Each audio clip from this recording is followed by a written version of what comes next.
রোদে পুড়ে বৃষ্টিতে ভিজে এরা দেশের স্বার্থে নিজেদেরকে যেভাবে বিলিয়ে দিচ্ছে, নিজেদেরকে উজাড় করে দিয়ে যেভাবে দেশের সেবায় নিয়োজিত তাদের প্রশংসা না করলেই নয়।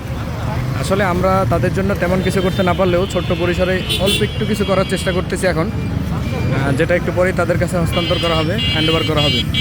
তো এই যে দেখো, এই যে শৃঙ্খলাটা আসছে আসলে এটা কিন্তু তাদের হাত ধরেই। আমাদের প্রশাসন যারা ছিল তারা কিন্তু এর আগে এগুলো চাইলে পারতো, বাট তাদের কিন্তু বেশ অলসতা ছিল, আর তারা নাকি চাঁদাবাজিও করতো, এটা হ্যান ত্যান অনেক কথাবার্তা হয়েছে। বাট এই স্টুডেন্টদের হাতে যখন এই দায়িত্বটা আসছে তখন কিন্তু এটা একেবারে খুব সুন্দরভাবে চলতেছে। আসলে কি করে বোঝাবো আর কি।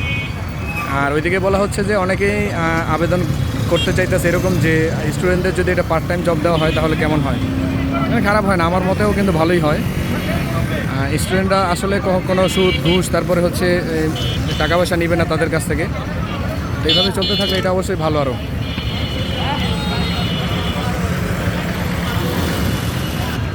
ছাত্রদের আসলে এই প্রতিভা দেখে মানুষ কিন্তু বরাবরই তাদেরকে সামথিং স্পন্সর করতেছে আমাদের পক্ষ থেকে, সেটা হচ্ছে শুকনো কিছু খাবার আর সাথে কলা আছে। আর অন্যান্য যারা আছে ওরা কিন্তু 7 আপ তারপরে মাম পানি এগুলো দিচ্ছে। তো আমরা যতদূর সম্ভব ছোটোখাটো আর কি দিতেছি, এটা তাদের কাছে হাতে হ্যান্ডওভার করবো একটু পরেই। তো আসলে আমরা চিন্তা করলাম যে পানি যেহেতু সবাই দিচ্ছে, আমি বা আমার মামা যে দিচ্ছে ওটা যদি কলা দেয় সেটা ভালো, সেটা ওদের স্বাস্থ্যের জন্য ভালো হবে, স্ট্যামিনা বাড়াবে। তো এই সুবাদে কলার আয়োজন। তো এই মামু নিয়ে যাচ্ছে। আসলে কি বলবো, ওরা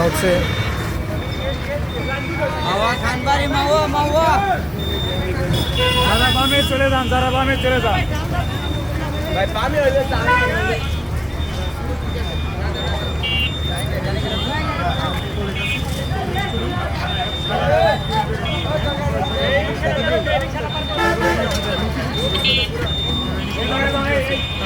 দোহারের গাড়ি ছেড়ে দাও, এটাও স্যার।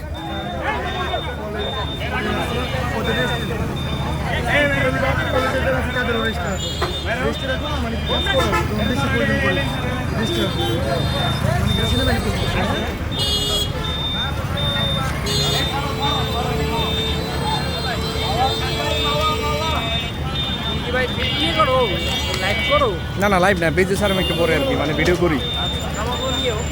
না অবশ্যই নেওয়া না। আচ্ছা ঠিক আছে, এখন আমি যেটা জিজ্ঞেস করতেছি, জনগণের সারা কেমন পাইতেছো তোমরা এই যে কাজ করতেছো? আমরা আলহামদুলিল্লাহ ভালোই আছি ভাই। যারা ভালো দিবে লাগছে, যারা খুবই লাগছে লাইন ছাড়েন, হেরা সব আগুন বুঝছেন না। তা তো অবশ্যই। এখন বিষয়টা আইন তো আইনই করা সবার জন্য, একদম টাইট, সবার জন্য রাইট একদম সবার জন্য। কলেজ থেকে এই যে বোতল পরে আছে কা, এই যে পরে যাও, কলা পরে যাবে, এদিক টাইনে রাখো। তো আসলে কালকে যে জিনিসটা দেখছিলাম ওইটা তোমার এই যে রাস্তায় যে ফুট ওভারে যেটা আছে ওটাতে কিন্তু দোকানগুলো সরায় না ওনারা, ওই বিষয়ে সতর্ক করা হয়েছে কিনা? সতর্ক করা হয়েছে, আবার করতে হবে। হ্যাঁ অবশ্যই। ওই যে ব্রিজের গোড়ায় কিন্তু ওরা ফুটপাতে অনেক দোকান বসে রয়েছে, ওগুলো সরাই দেবো। হ্যাঁ আচ্ছা। রিফাত ভাই, আপনার কেমন লাগতেছে? দায়িত্ব পালন করে আপনি সকালবেলা মাঠে খেলতে আসেন না করে? আচ্ছা ঠিক আছে। তো তারা কিন্তু বরাবরই অক্লান্ত পরিশ্রম করে যাচ্ছে। আমি একদিন ছিলাম এখানে, তারপরে বেশি একটা সময় দিতে পারি নাই। এটা কিন্তু খুব সুন্দর একটা শৃঙ্খলার মধ্যে চলে আসছে অলরেডি। আলমি তুমি কই যাও?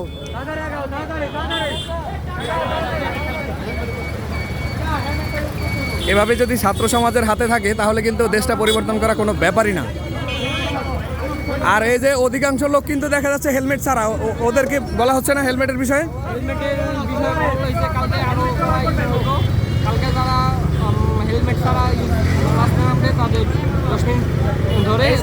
শাস্তি দেওয়া হবে। হ্যাঁ আচ্ছা ঠিক আছে, ভালো হয়েছে। এখন